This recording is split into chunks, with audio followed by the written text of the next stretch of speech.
horas da manhã, bom dia para todo mundo. Vamos começar mais uma aula nossa. É a terceira parte de colecistopatias. Nós vamos falar hoje de coledocolitise. Então, recapitulando um pouquinho, o que vocês precisam entender na nossa aula de hoje são os sinais e sintomas da coledocolitise. Como identificar um paciente, como suspeitar de um paciente com coledocolitise. Os exames complementares necessários para avaliação e elucidação do caso e, a partir daí, como nós vamos conduzir esse paciente. Então, nós aprendemos já a colelitise, que é o cálculo no interior da vesícula biliar, onde 2/3 são assintomáticos. Eventualmente, esse cálculo pode obstruir o infundíbulo e o ducto cístico e retornar. O paciente tem clínica de dor tipo cólica. Esse cálculo pode ficar impactado e fixo no ducto cístico, aonde começa o processo inflamatório local, posteriormente torna-se difuso, que é a colecistite aguda. Até que esse cálculo também pode cair no colédoco e a nossa aula de hoje, que é a coledocolitise. Então, vamos lembrar só um pouquinho da anatomia, o que nós temos importantes aqui.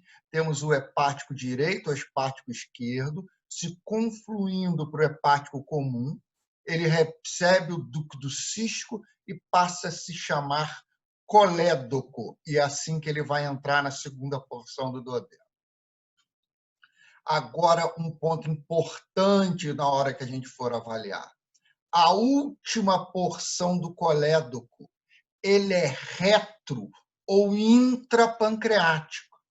Então, ele é difícil visualização, porque eu tenho muitas estruturas circunvizinhas a ela. Então, isso é um dado que temos que prestar atenção agora. Lembrando que o nosso ducto colédoco, normalmente, vocês viram que tem várias variações anatômicas, recebe o ducto pancreático e entra em conjunto na papila maior do duodeno. Mais uma vez, então, a nossa história natural, os cálculos da vesícula biliar podem permanecer assintomáticos, ele pode impactar e tornar-se fixo, fazendo a colecistite aguda. Ela pode vencer esse ducto cístico e cair na luz do meu colédoco, então eu tenho coledocolitise. Essa coledocolitise tem uma clínica própria, que nós já vamos falar disso, mas eu tenho duas complicações, que são a pancreatite aguda, que vocês já tiveram lá na gastro, tem na clínica médica, tem na emergência, é um assunto importante, a gente vai falar também no internato para vocês. Então, nós temos a pancreatite aguda e a colangite, que é o motivo da nossa próxima aula. Mais uma vez, a gente vendo o cálculo, há uma tendência natural desses cálculos descerem em direção à luz duodenal, seguindo o fluxo normal do duodeno, E lembrando que essa porção distal tem íntimo contato com o pâncreas, então eu tenho dificuldade de ver essas obstruções distais. Mais uma vez, então, a grande clínica é o cálculo cair nessa luz do colédoco e causar uma obstrução dessa luz do colédoco. E vai causar a icterícia, que a gente chama de icterícia intermitente, porque o cálculo normalmente fica móvel aqui dentro. Então, quando o cálculo sobe um pouquinho, como está nessa imagem aqui, a bile passa. Então, a icterícia do paciente melhora. Já esse cálculo desce e vai obstruir o colédoco, para de sair bile na luz duodenal, ela vai refluir para o fígado, para a corrente sanguínea, e o paciente fica ictérico. Então, uma das características da colelitíase é a icterícia intermitente. Isso é um ponto importante.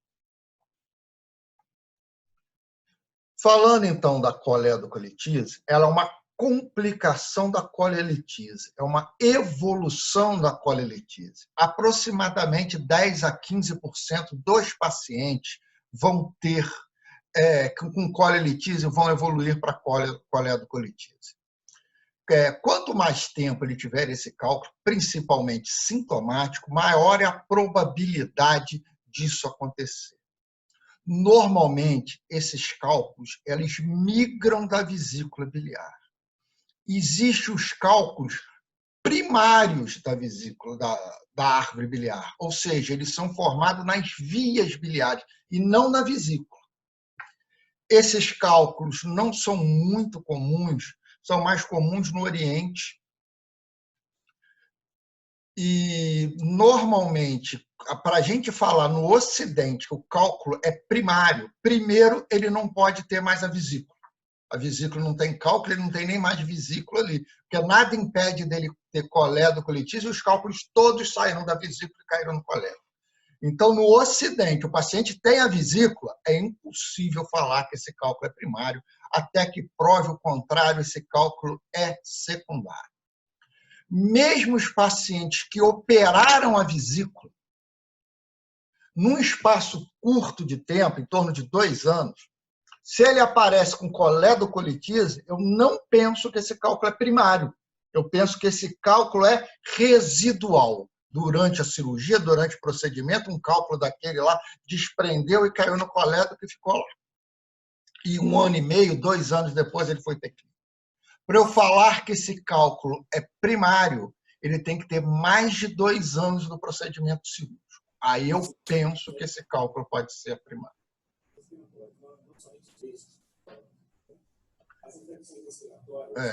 Peraí, só um segundinho. Bom, vamos lá.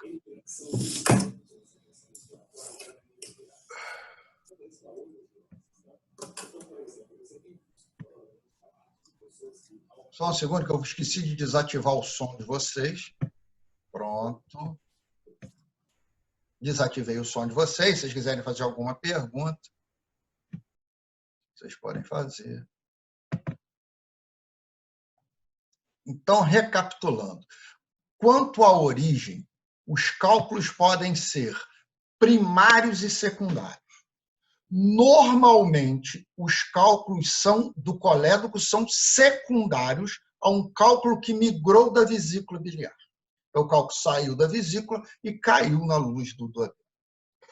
Eventualmente, eu posso ter um cálculo primário. Para eu falar isso no Ocidente, o paciente tem que ter sido colecistectomizado e a cirurgia ter mais de 2 anos. O cálculo primário é mais comum no Oriente e normalmente causado por infecção crônica. As bactérias hidrolisam a bilirrubina, formam a bilirrubina livre que vai começar a sedimentar. Normalmente esse cálculo tem colesterol, mas normalmente é de bilirrubinato de cálcio. Então, eles formam esses cálculos primários. Então, isso é mais comum, repetindo, no Oriente. No Ocidente, a gente pensa em alterações da própria árvore biliar, aonde o mais comum são os cistos de colédoco. Tem várias classificações do cisto colédoco, até o que vocês já ouviram falar, que é a doença de Caroli, que é toda a árvore intrahepática está cometida, então ele tem várias dilatações. Essa dilatação faz estase e leva à formação de cálculo. É uma entidade rara também, não é muito comum. E o importante é salientar que esses cistos de colédoco são lesões pré-malignas, ou seja, quando eu dou o diagnóstico de um cisto de colédoco, que não é simples, a indicação de cirurgia está eminente. Então, você precisa indicar a cirurgia, e isso é uma lesão pré-maligna. Então, isso é um dado importante que vocês precisam guardar. Então, repetindo, os cálculos de colédoco podem ser primários, originários primariamente da árvore biliar, que não é o comum, podem ser secundários, eles estavam na vesícula, saíram da vesícula e caíram ali no colédoco, e podem ser residuais. O que eu chamo um cálculo residual? Eu já operei esse paciente, já fiz a colicistectomia e deixei um cálculo residual lá no interior do colédoco. Então, isso é um cálculo residual. Na verdade, o cálculo residual é um cálculo secundário, depois que você já operou o seu paciente.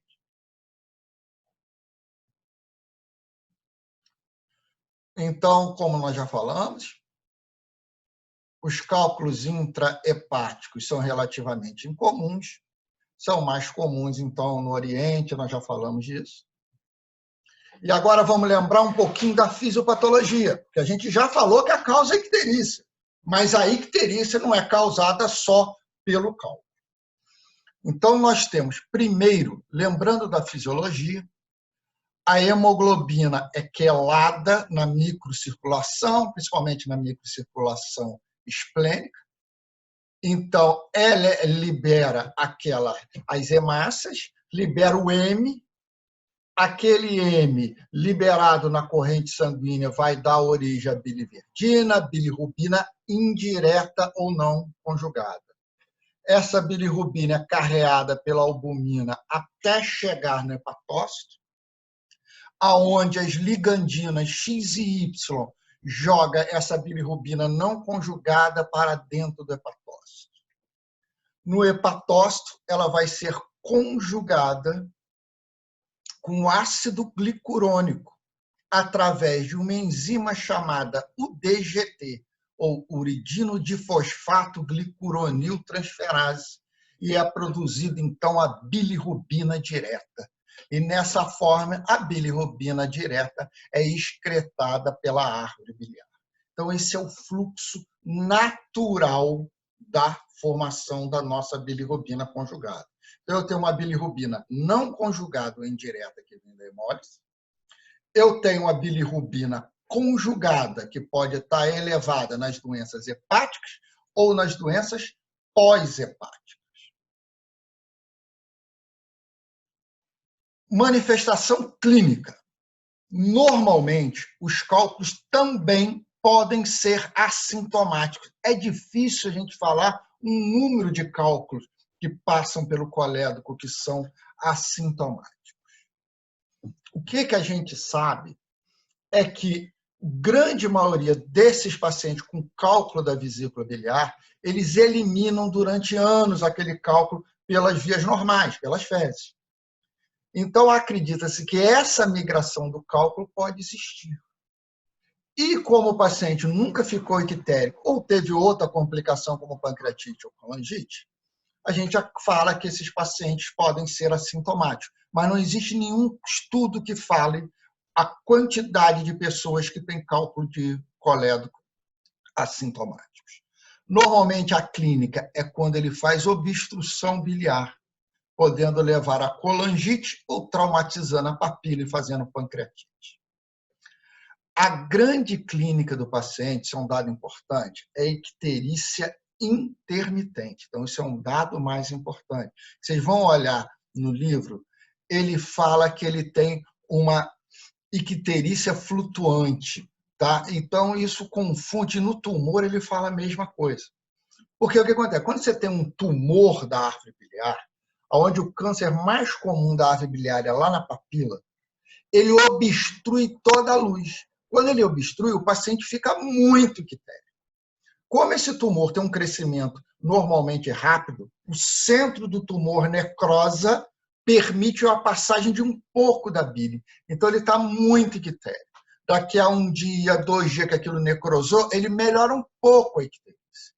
Depois, essa icterícia vai retornar até mais do que ele tinha antes. O cálculo não. Ele está ora ictérico, quando o cálculo impacta. Se o cálculo sair dali, ele vai ficar anictérico. Então, isso é um dado importante. Então, a icterícia da coledocolitise, ela é intermitente, a não ser que o cálculo vai impactar ali. Aí ele vai se comportar como um tumor. Se não jazear nada, se não for nada de bile para dentro da luz do adenal, ele vai ficando cada vez mais ictérico. Mas isso não é o comum. O comum é aquele cálculo ficar flutuando dentro da árvore biliar. Ora ele obstrui, o paciente fica ictérico, ora ele sai, o paciente fica anictérico. Então, aqui está a nossa clínica, icterícia. Então, icterícia vai me chamar a mão, vai me chamar a atenção na coledocolitise. Existe uma classificação da icterícia chamada icterícia de Kramer, K-R-A-M-E-R, que é usado muito na icterícia neonatal. Então, lá na pediatria, vocês vão escutar muito. Ele é usado na bilirrubina indireta, nas doenças hemolíticas do recém-nascido. Mas ela ficou tão conhecida que ela foi transportada também para a bilirrubina conjugada. E há uma característica descendente ou crânio-caudal da icterícia, que a gente divide em áreas de Kramer. Então, nós temos uma zona 1, que atinge cabeça e pescoço, principalmente esclera e freio sublingual, porque na esclera e no freio sublingual existe uma proteína chamada elastina, que tem muito tropismo. Depois, a zona 2, ele desce para a região da cicatriz umbilical. A zona 3, ele vai até joelho e cotovelo. Zona 4, todo o corpo. Zona 5, pega a palma e a planta. E a palma e planta a gente vê nas pregas da mão. Então, você vai olhar aquilo, esses são os critérios. E também se divide em leve, moderada e intensa. E, lógico, que há uma analogia. Zona 1, zona 2, normalmente eu tenho uma icterícia mais leve. Zona 3, uma icterícia moderada. Zona 4, zona 5, icterícia intensa. Então, eles vão caminhando mais ou menos juntos com isso. Então, o que nós falamos? O paciente chegou para mim assim, ictérico. O paciente está ictérico. E agora, de onde veio essa bilirrubina que impregnou aquele olho do paciente? Ele pode ter vindo pré-sinusoidal ou pré-hepático, antes do fígado.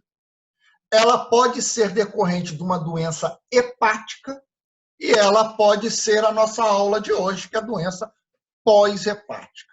Então, a primeira coisa, quando a gente vê um paciente portador de icterícia, primeira coisa, nós temos que identificar qual é o local. É pré-sinusoidal, doença hemolítica, seja qual for, anemia falciforme, microesferocitose hereditária. A doença hepática, cirrose, hepatite, neoplasia de fígado. A doença pós-hepática, coledocolitise, tumor periampular, onde o mais comum é a cabeça do pâncreas. Quer dizer, lembra que o colédoco distal tem um íntimo contato com a cabeça do pâncreas. Se o tumor da cabeça do pâncreas crescer, comprime aquele colédoco distal e o paciente faz icterícia. Então, a primeira coisa que nós temos que identificar: pré-sinusoidal, sinusoidal e pós-sinusoidal. Então, para isso, nós vamos pedir uma série de exames guiados na minha história clínica e no exame físico. O paciente tem história de cólica biliar durante algum período, eu tenho que pensar que ele tem coledocolitise. Se o paciente tem anemia crônica, negro, eu tenho que pensar em doença hemolítica, principalmente anemia falciforme. Se o paciente é etilista, se o paciente teve contato com água, teve febre, mal-estar, ou eu penso em hepatite, ou eu penso em cirrose. Neoplasia, o paciente tem emagrecimento, essa coisa toda, e assim a gente vai se guiando por aquilo ali. Então, eu tenho uma série de exames que eu posso fazer. Então, você vem, teste hematológico, dosar reticulócito, ver se ele tem anemia, teste de Cumbres direto, indireto. Isso você vai pensar de acordo com o que você acha que ele tem. Se ele acha que você tem doença hemolítica, eu tenho que pedir teste hematológico.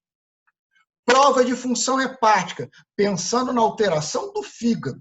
Então, hepatite, cirrose, tá? Posso pedir teste imunológico para hepatite. E pós-sinusoidal, eu tenho algumas enzimas que são liberadas por esse canalículo. Então, nós vamos discutir alguns desses exames que nós podemos pedir, então.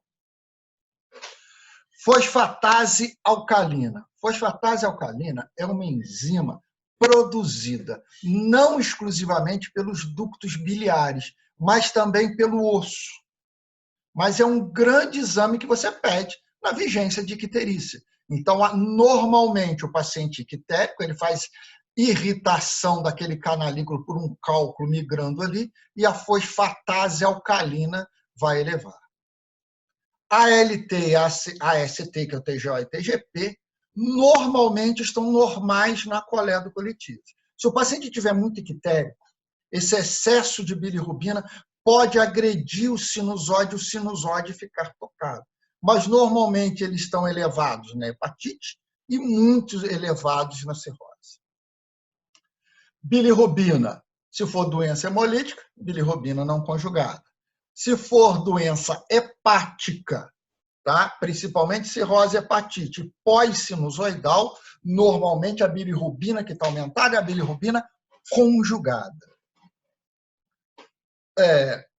Gama-glutamil transpeptidase pode estar aumentada, principalmente em lesões induzidas pelo álcool, costumam estar bastante elevadas. LDH é uma transaminase também, localizada na membrana citoplasmática, ela acompanha TGO e TGP. O mesmo raciocínio. Lembra que nós falamos da fosfatase alcalina, que não é exclusivo, não é específico da árvore biliar, ela é produzida no osso. Específico da árvore biliar é a 5-alfa-nucleotidase, mas é um exame muito caro. Então, normalmente, ele é substituída pela fosfatase alcalina. Albumina, que é uma proteína produzida especificamente no fígado, então as lesões hepáticas eu costumo ter hipoalbuminemia. Alfa-fetoproteína, anticorpos antimitocondriais, já são exames mais específicos, pensando em cirrose biliar primária, e alfa-feto pensando em neoplasia. E o tempo, atividade de protrombina, vocês lembram que a protrombina é uma vitamina lipossolúvel. Para ela ser sintetizada, eu preciso absorção de vitamina K. Então, ela é vitamina K dependente. A protrombina, para ser sintetizada, ela precisa de uma vitamina lipossolúvel, no caso, a vitamina K. Se ela é lipossolúvel, para ela ser absorvida, eu preciso da bile dentro da luz intestinal. Então, se eu não tenho bile, o paciente está ictérico, eu absorvo pouco vitamina K e ele faz alteração do tempo e da atividade de protrombina. E agora eu suspeitei. Então, eu pedi meu paciente, examinei meu paciente, e o paciente tem uma história de cólica no hipocôndrio direito após ingesta de alimentos gordurosos, e 3, 4, 5 dias ele notou que o olho começou a ficar amarelo, freio lingual, a face, quer dizer, zona 1 de Kramer, era uma icterícia leve, e agora, no momento, ele estava até anictérico, ou seja, provavelmente é uma icterícia flutuante. Pedi os exames complementar, o exame físico não tem ascite, o fígado não está palpável, não tem circulação colateral, não tem massa palpável. Então, eu suspeito que esse paciente pode ter coledocolitíase. Então, se eu suspeito, eu preciso lançar mão de exames de imagem. Quais exames de imagem que eu tenho?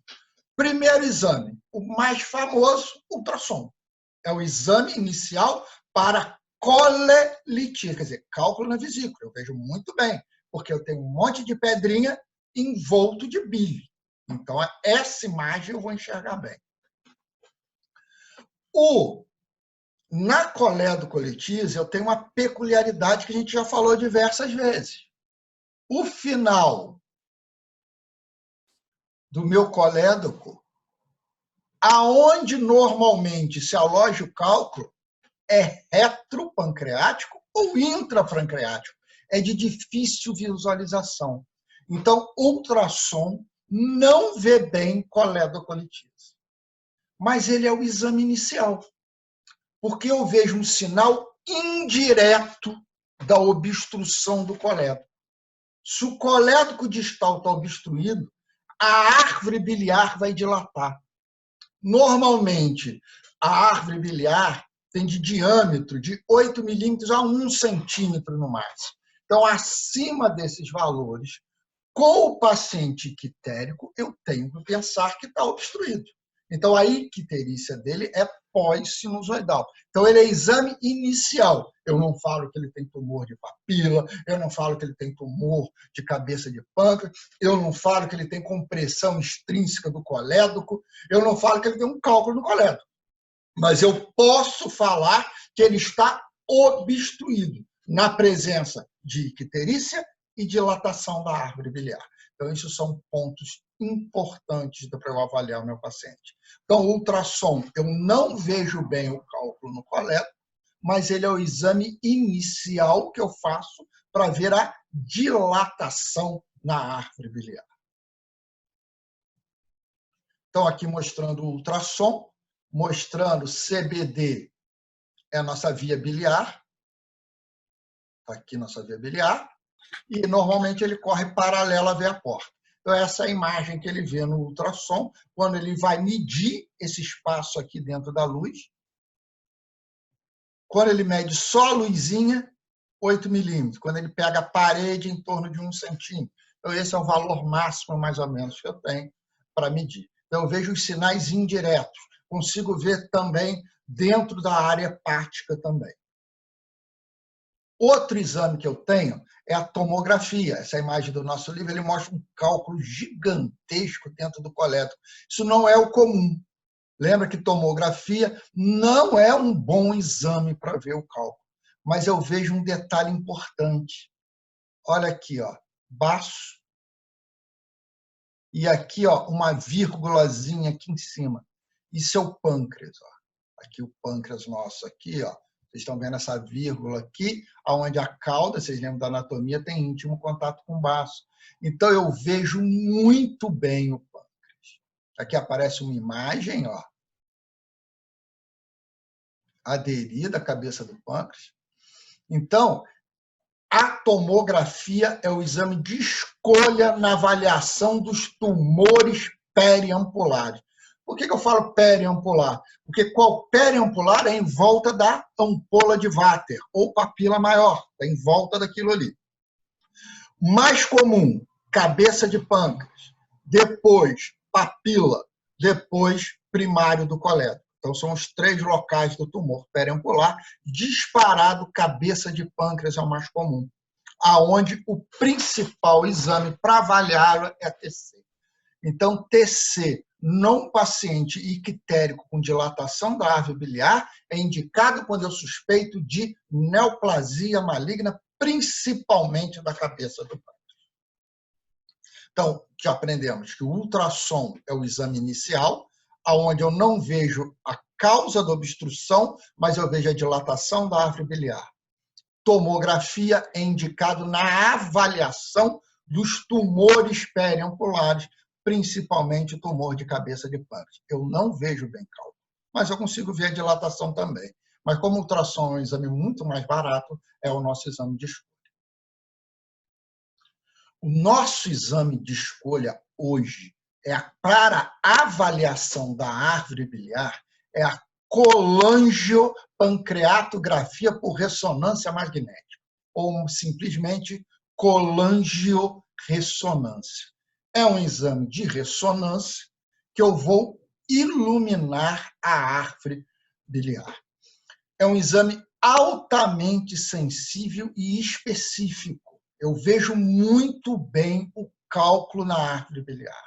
Tem uma grande vantagem, ele não é invasivo. Então, eu não preciso operar, eu não preciso fazer um exame mais invasivo para iluminar aquela árvore biliar. Então, a colangiorressonância tem essa grande vantagem. É um exame não invasivo, com uma desvantagem. Ele não é terapêutico. Eu só dou o diagnóstico, mas eu não tiro aquele cálculo dali. Então, falamos de 3 exames iniciais. Ultrassom, que é bom no início, onde eu vou procurar a dilatação da árvore biliar, visto que eu não vejo bem o cálculo distal no colédoco. Tomografia, indicada principalmente nos tumores de cabeça de pâncreas. E o grande exame colangiorressonância. Eu consigo ver muito bem toda a árvore biliar e ela não é invasiva. Então, aqui mostrando a colangiorressonância, uma colangiorressonância normal, tá? Você vê a árvore biliar bem fininha. Aqui uma colangiorressonância com baita dilatação, a árvore biliar, e aqui embaixo uma falha de enchimento, que é o cálculo.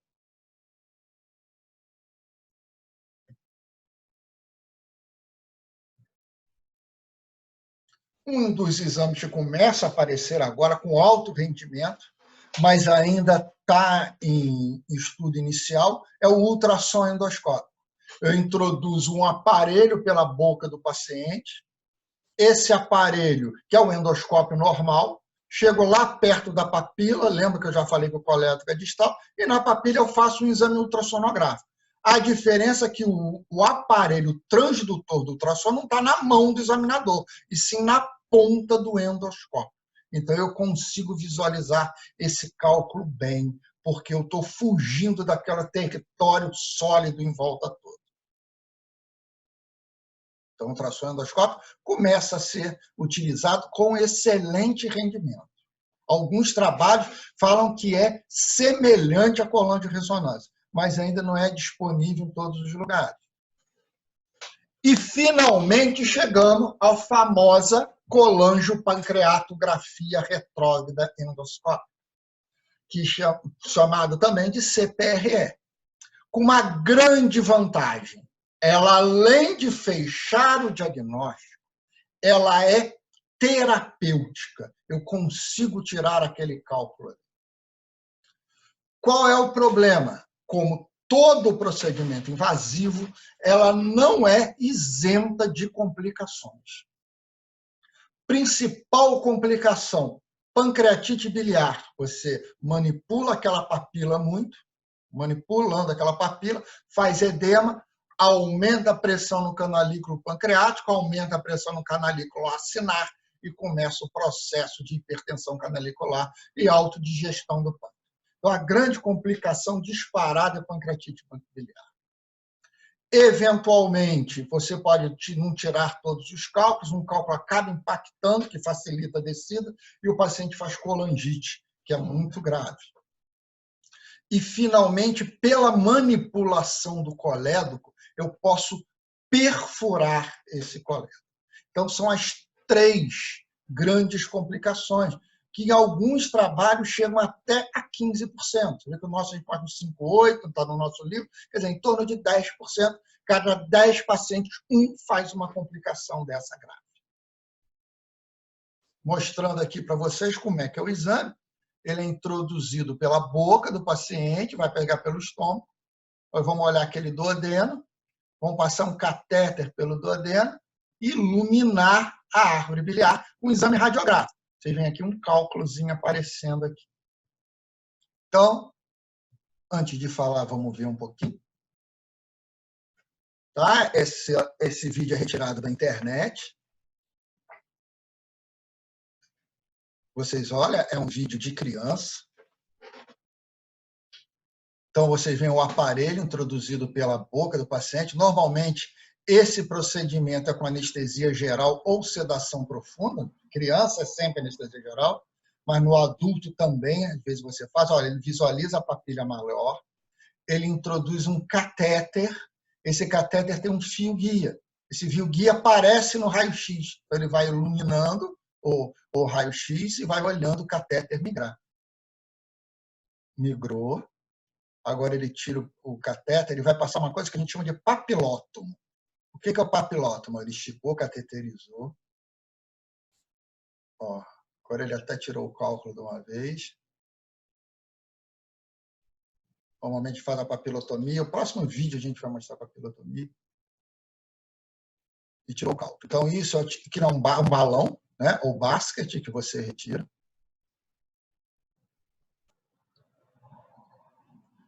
Mais uma vez, o que é utilizado em pancreatite crônica e nos tumores de pâncreas, que é o... Olha, ele dilata, o paciente tem uma estenose, ele vai dilatar um pouquinho com o balão, retirou aquele balão. E agora, com fio guia, ele vai introduzir um stent, que é o mesmo raciocínio do stent da coronária, para permitir que haja passagem.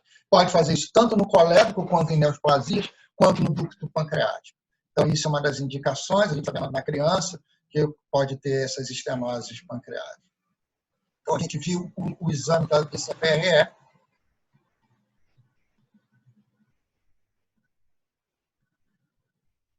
Outro exame que já foi muito mais usado no passado é a colangiografia percutânea transhepática. É usado em pacientes com grande dilatação da árvore biliar, aonde você pode fazer guiado por ultrassom ou guiado por TC. Você ilumina, tenta ver aonde tem um canalículo, faz uma anestesia local, normalmente paciente sedado, introduz uma agulha pela parede na topografia do fígado. Em aspiração negativa, espera vir bile. Quando vem bile, você caiu na luz, você passa o fio guia e passa um catéter que vocês estão vendo aqui. O catéter aqui. Entrou na árvore biliar, você joga contraste e ilumina. Não é um exame muito feito mais, porque a CPRE substituiu. Esse exame era mais feito na época pré-CPRE. Então, agora nós já avaliamos tudo. O paciente chegou para mim e que tem pré-sinusoidal, sinusoidal ou pós-sinusoidal. Acredito que é pós-sinusoidal. Primeiro exame, ultrassom. Ultrassom, dilatação da árvore biliar. Eu acho que pode ser tumor de cabeça do pâncreas. TC. Não, eu não acho que é tumor de cabeça de pâncreas. Eu acho que pode ser um cálculo. Colangio-ressonância. Na dúvida, colangio-ressonância é o padrão ouro. Começa a ser equiparado à ultrassonografia endoscópica, mas a colangio-ressonância é o grande tratamento. Então, fechei o diagnóstico. Tem cálculo no coleto. A partir daí, qual é o tratamento para o meu paciente? Então, o tratamento é a retirada desse cálculo. Eu tenho várias maneiras de se fazer. A principal maneira, CPRE. Por quê? Mas ele tem complicação, você acabou de falar que chega a 10%, mas é uma complicação menor do que fazer isso como procedimento cirúrgico. Então, CPRE, apesar de ainda ser usado como diagnóstico, a principal indicação da CPRE é terapêutica, para eu conseguir tirar aquele cálculo de lá. Então, vocês veem, normalmente eu passo um instrumento chamado papilótomo, porque aquilo é puntiforme, eu tenho que fazer uma papilotomia, abrir essa papila para conseguir retirar esse cálculo. Aqui mostrando o papilótomo, cauterizando a papila, e essa papila aberta, permitindo a passagem do cálculo.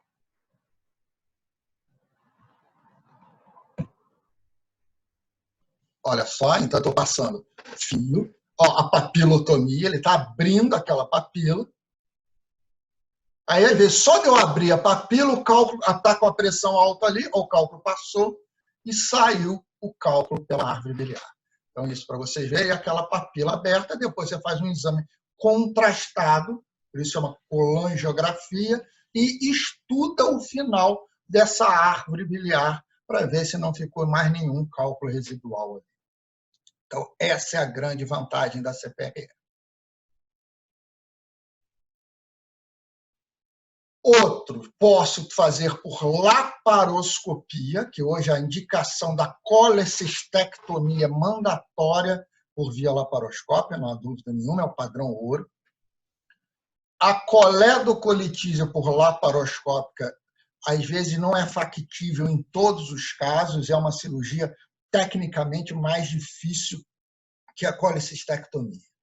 Então, aqui estou mostrando um colédoco na primeira foto bem dilatado. Aqui já o procedimento cirúrgico, ele abrindo o meu colédoco, introduzido um dreno desse colédoco aqui, que nós já vamos mostrar isso para vocês. Mostrando aqui uma colangiografia intraoperatória. Tá? Ele clipou, cateterizou o ducto cístico e contrastou essa árvore biliar. Então, agora nós vamos também, é um vídeo cedido, retirado da internet.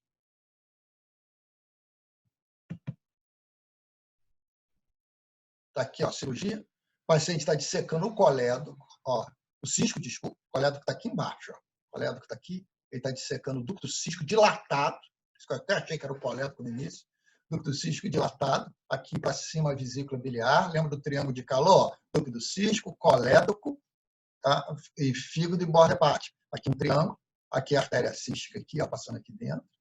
Olha como está dilatado esse ducto cístico. Ele vai clampear em cima. Ó, a artéria cística aqui no triângulo de calor.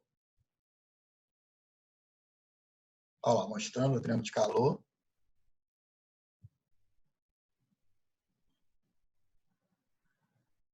Vai fazer uma clipagem dessa artéria cística.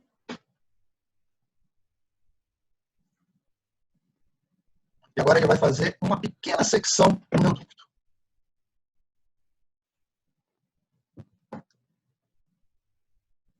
Então, vamos introduzir um catéter pelo ducto cístico. E agora ele vai estudar. Vamos fazer uma colangiografia. Ele vai fixar esse catéter com outro clipe, bem de leve. Você não pode fechar, senão você não consegue injetar o contraste. Se você não faz isso na hora que você injetar, ele retorna. Então, eu preciso fechar. E agora ele está... É semi-rígido esse catéter. Olha a colangiografia mostrando cálculos aqui dentro. Vários cálculos. Então, agora ele viu, ó, tem cálculo. Vamos tentar tirar. Ele está dissecando agora o colédoco. Ó, o colédoco está aqui. Bem dilatado.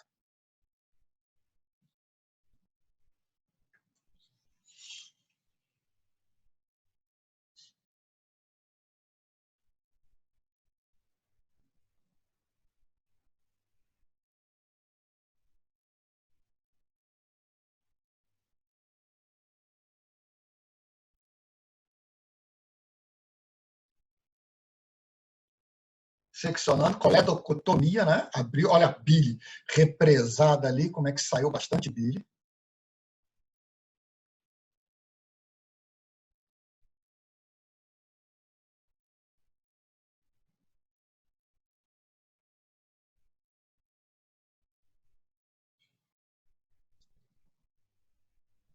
Agora ele vai cateterizar para cima, em direção ao fígado. Vai jogar um pouquinho de soro e puxar com um balão para ver se não tem um cálculo. Você joga um pouquinho de soro para fazer uma pressão e empurrar o cálculo para baixo. Ó, puxou com o balão, não tem cálculo para cima, aquilo que a gente falou. Naturalmente o cálculo desce. Então agora a gente vem distal.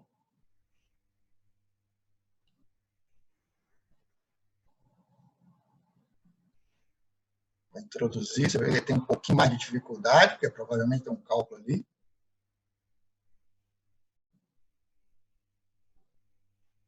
Vai insuflar o balão e vem puxando lentamente, ou não. Ó, prendeu. Ó. Ele está puxando, prendeu no cálculo, tem um cálculo preso nele. Ele está puxando o cálculo.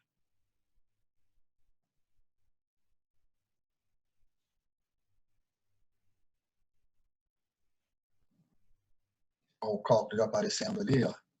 Ele tem um pouquinho de dificuldade de tirar esse cálculo. Olha, está tentando pegar por baixo do cálculo.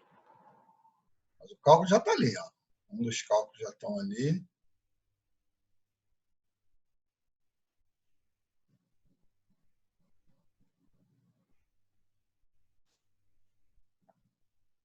Vocês veem que não é um procedimento muito simples.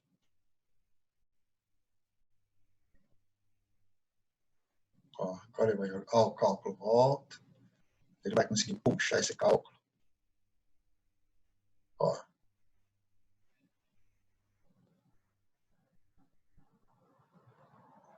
Ele tirou um cálculo, tem um cateter de punção, passa-se outro. Vejam que tinham vários cálculos, né? E vai ficar fazendo essa brincadeira aí até tirar esses cálculos todos.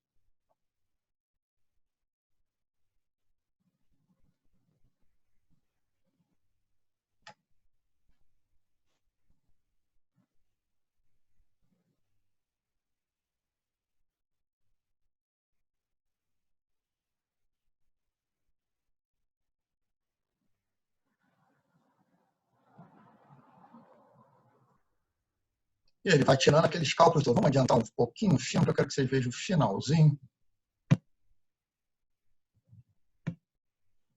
O cálculo sendo retirado.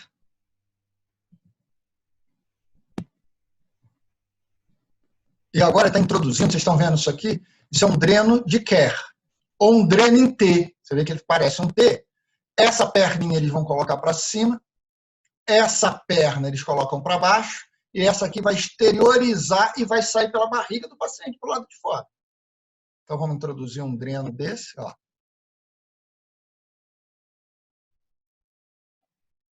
Coloca uma perna, a perna superior é bem mais fácil, a perna inferior costuma dar um pouquinho de trabalho.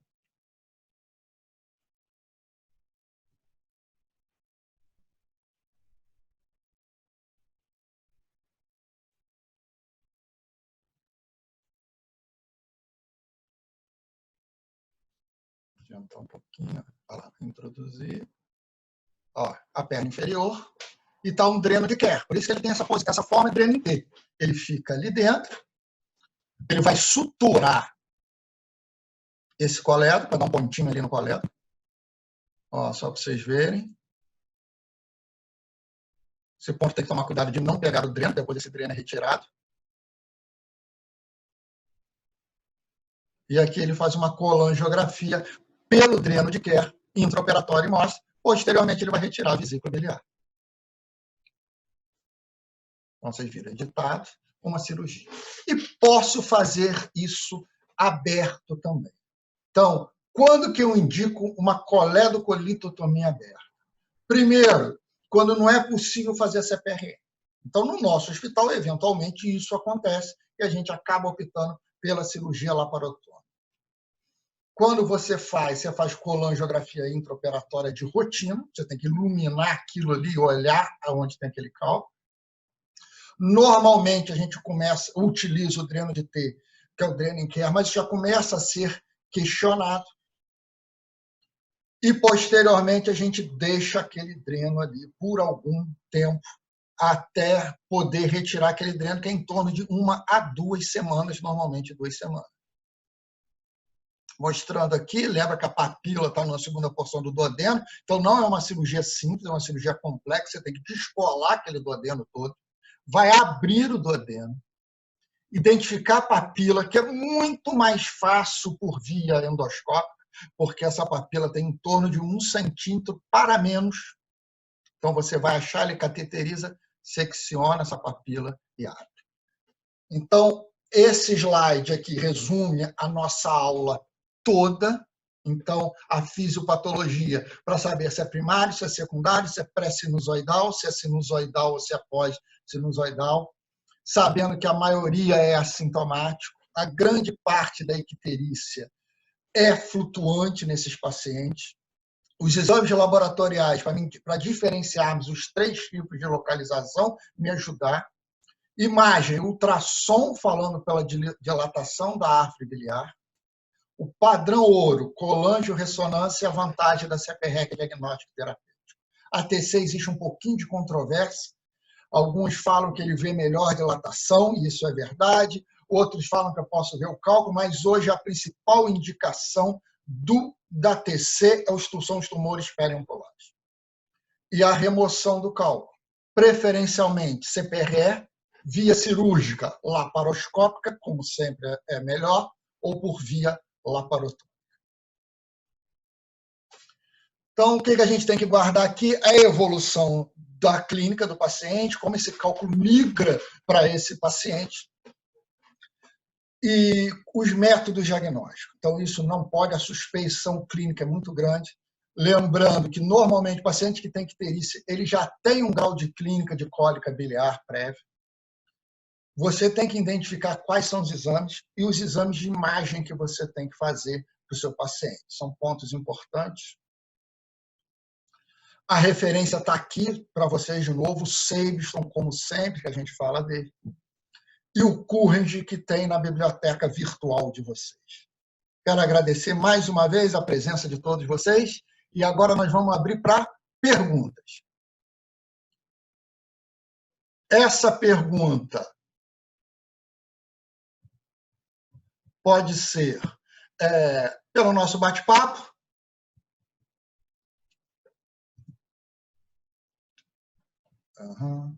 Pelo nosso bate-papo, ou vocês podem abrir o microfone. Caramba, cadê? Abrir aqui. Então, vamos lá. Por que é mais comum no Oriente? Alguns acham porque a dieta daquele negócio de comida japonesa que vocês adoram tem alguma relação com isso. Não se sabe muito bem por quê. Eles fazem colonização por algum tipo de bactéria e tem tropismo pela árvore biliar. E aquela bactéria alterando aqui, fazendo uma colonização daquela árvore biliar, faz com que haja precipitação e formação de lama naquilo ali. Provavelmente relacionado com a alimentação. Ninguém sabe explicar, não. E no Ocidente, que é onde a gente está, é raro, mas é mais comum nos distúrbios anatômicos. É mais comum quando eu tenho alterações, como no cisto de coleta.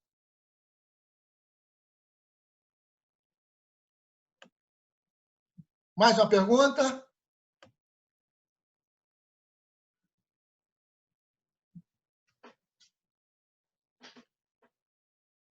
Nada?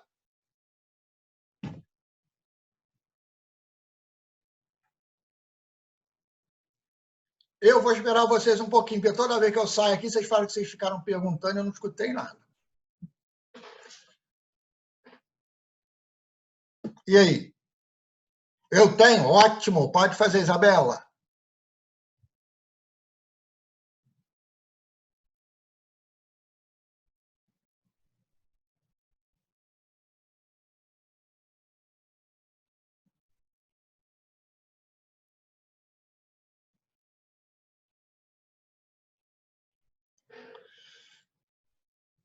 Veja bem, a pergunta é interessante. Esse do imagem a gente sempre confunde, e isso é bom. A pergunta dela, a gente só faz a CPS se não conseguir a colangio-ressonância? A princípio, não. Qual é a ordem? Então, vamos lá. Primeiro, ultrassom. Ultrassom viu a dilatação. Se eu dou certeza que tem um cálculo ali, por acaso eu vi um ultrassom dentro do coleto. Tudo bem. Passou ali aquele cálculo de coleto que estava um pouquinho mais alto, eu acabei vendo no ultrassom e eu consegui indicar. Se eu já sei que tem um cálculo, eu indico a CPRE, não preciso indicar colangio-ressonância. Esse é um dado importante. O problema da CPRE são as complicações. E, normalmente, as complicações são maiores quando o colédoco não está dilatado. Se o colédoco está fininho, eu vou ter mais dificuldade de cateterizar aquele colédoco, então eu vou manipular aquilo muito. Então, a chance de eu fazer colicistite, a chance de eu fazer colangite e a chance de perfurar é muito maior. Então, a grande indicação de eu fazer a CPRE é quando a minha suspeição da obstrução é muito grande. Então, principalmente, quando eu tiver dilatação. Se a dilatação for importante, paciente ictérico, você pode até partir para a CPRE de uma vez. Mas o ideal é você fazer a colangio-ressonância primeiro para avaliar. A colangio-ressonância, não, além da exposição à radiação, que é menor que nos outros exames, ele não tem outra complicação. Então, por isso que ele é o melhor exame para os pacientes. Tá? Então, não funciona. A CPRE a gente guarda para terapia hoje. Para terapia. Se você tem uma suspeita muito forte, você já pode dar o diagnóstico de uma vez para a CPRE, mas você tem que lembrar que se você errar, a complicação é maior. Tá? Então, para diagnóstico, colangio-ressonância. Para terapia, CPRE. CPRE começou como exame também, mas hoje a gente fala mais dele como terapia. Ok? A pergunta foi muito boa. Mais alguma pergunta?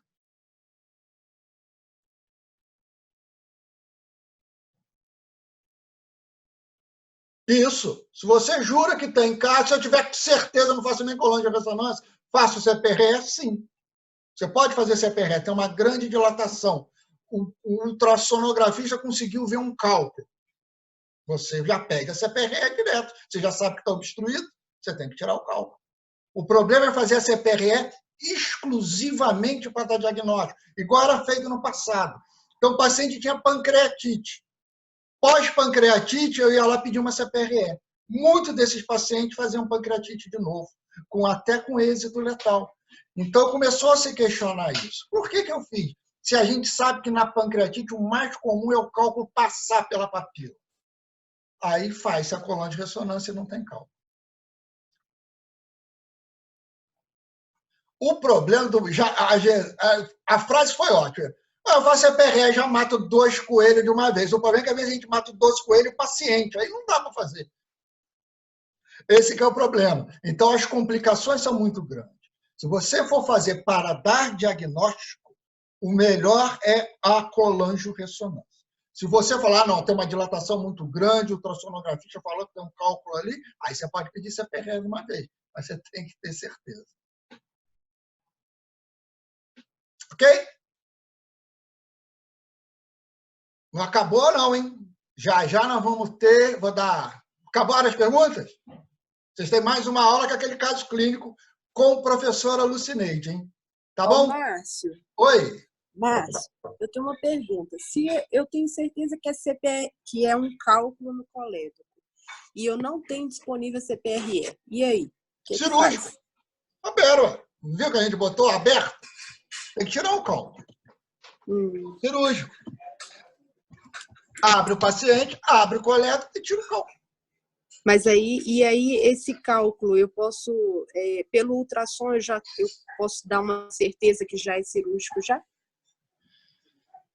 Mesmo olha, a gente já CPRE? fizemos mais isso no passado. Paciente muito ictérico, dilatação de árvore biliar e cálculo na vesícula. A gente espera esse paciente melhorar, faz colicistectomia, programa, e colangiografia intraoperatória, que muitas vezes esse cálculo migra. Então, você não viu ali, a gente abre o ducto cístico, passa um cateterzinho pelo ducto cístico e ilumina aquela árvore biliar. Então, eu posso fazer uma colangiografia intraoperatória. Aí eu fiz a colange intraoperatória, não tem cálculo não, esse cálculo passou. Tira, ligou o ducto cístico e acabou a cirurgia. Não, fiz uma colangiografia intraoperatória e tem cálculo intraoperatório. Eu abro o colédoco e tiro o cálculo. Ok?